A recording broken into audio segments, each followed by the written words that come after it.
तीळ आणि शेंगदाणे भाजून घेते. कांदा, टोमॅटो आणि शिमला मिरची लांब काप चिरून घेते. टोमॅटो आणि शिमला मिरचीचे लांब काप करून घेतलेले आहेत. आपण तेल गरम झालेलं आहे, त्यामध्ये आता मोहरी घालते.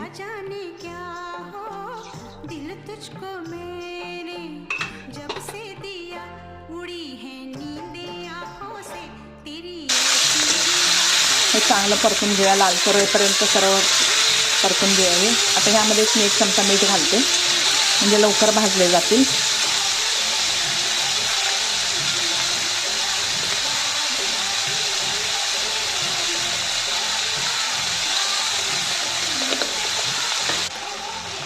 आता हे सर्व घालून मिक्स करून घेते.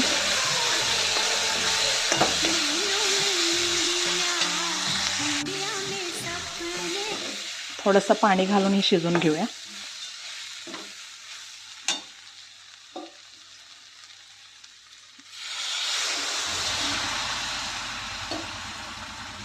आता ह्याच्यावर झाकण ठेवून चांगली शिजवून घेऊया. चटपटीत शिमला मिरचीची भाजी तयार झालेली आहे. ते मी एका बाउलमध्ये काढून घेतलेलं आहे.